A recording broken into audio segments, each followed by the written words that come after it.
자, 전기 얘기 다시 해보겠습니다. 날이 너무너무 덥습니다. 그래서 전기값 얘기가 신경이 안 쓰일 수가 없거든요. 아마 우리 시청자 여러분이나 여기 나오신 패널이나 저나 며칠 뒤면은 새로운 전기 고지서를 들게 될 것 같습니다. 그런데 시민에게는 전기 폭탄인데, 자, 기업체들한테 너무 좋은 것 같다는 것 때문에 자, 누진세에 대한 제도 논의가 계속될 것 같습니다. 동아일보 사회부의 신동진 기자 나오셨는데요. 관련된 얘기를 계속 나눠보겠습니다.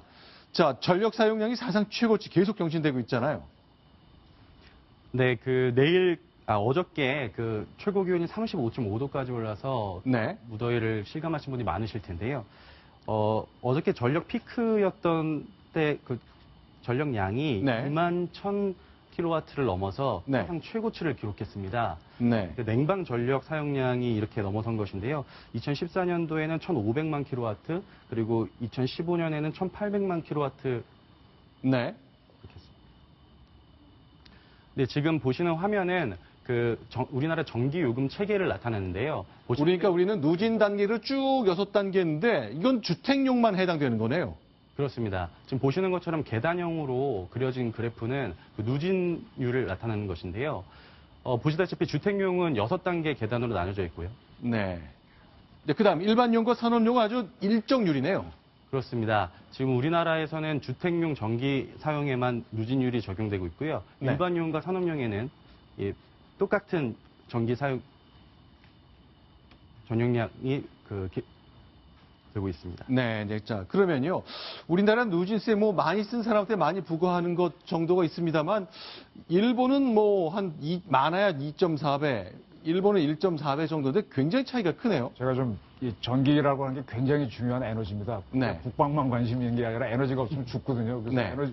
국방을 하다 보니까 에너지를 들어가는데 네. 우리나라는 지금 전기를 많이 쓰면 부유세 개념으로 해가지고 전기를 네. 많이 쓰면 가정에서는 돈을 많이 내게 하거든요. 네. 근데 우리 왜 물건 살 때 밥도 많이 먹으면 한 그릇 공짜로 주죠.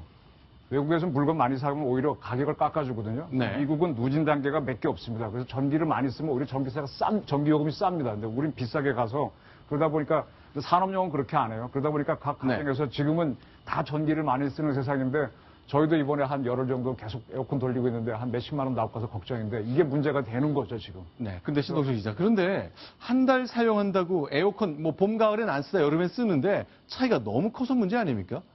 그렇습니다. 이제 여름 같은 때는 더우시니까 에어컨 같은 전기 용품을 많이 사용하시는데요. 네. 에어컨 사용량이 상당히 많아지면서 아까 말씀드린 냉방 전력 사용량이 치솟고 있습니다.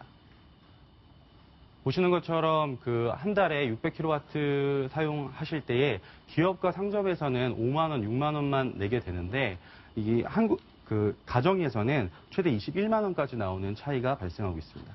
아니요. 그러니까요. 한 달에 한 223kg, 예를 들어서 한 건데 보통 한 이 정도 200kg 이상씩은 쓰잖아요. 그럴 때 한 2만 7, 8천 원 정도 나오는데 여름이 돼서 하루에 에어컨을 12시간, 좀 많이 튼 예를 들었습니다만 그 경우는 껑충 뛰어서 55만 원까지 오른다는 거거든요. 한 307, 80kW 정도 더 썼을 뿐인데 근데 이렇게 600kg 썼을 경우에 가정에서는 55만 원 나오지만 기업이나 상점에서 5, 6만 원밖에 안 나오는 게 맞습니까, 이게? 예, 아까 보여드린 전기요금 체계에 따르면 그렇게 나오게 됩니다. 저기에다가 농업용으로 가면 더 쌉니다. 면세라서. 그래서 지금 옛날에 못 살 때는 문제가 없는데 지금 사람들이 웬만큼 잘 사는데 전기 요금이 너무 많거든요. 그래서 조금 형평을 맞출 필요가 있다라고 하는데 저는 조금 이건 타당성이 있다고 봅니다. 자, 그런데요. 우리나라 이제 가정에서 전기 쓰는 가구 2천만 가구 이상이 있거든요. 그런데 저소득층은 굉장히 싸게 쓰시는 건 맞지만 이제는 에어컨 없는 집이 거의 없어질 정도로 소비 패턴이 달라졌는데 이 체계를 과연 유지해야 되는 것인지 정부 생각은 좀 다른 것 같습니다. 들어보겠습니다. 지금 전기를 사용하는 가구 수가 2,200만 가구 정도 됩니다. 그중에서 상당한 가구는 사실은 전기 원가 이하로 저희가 공급을 하고 있고 누진제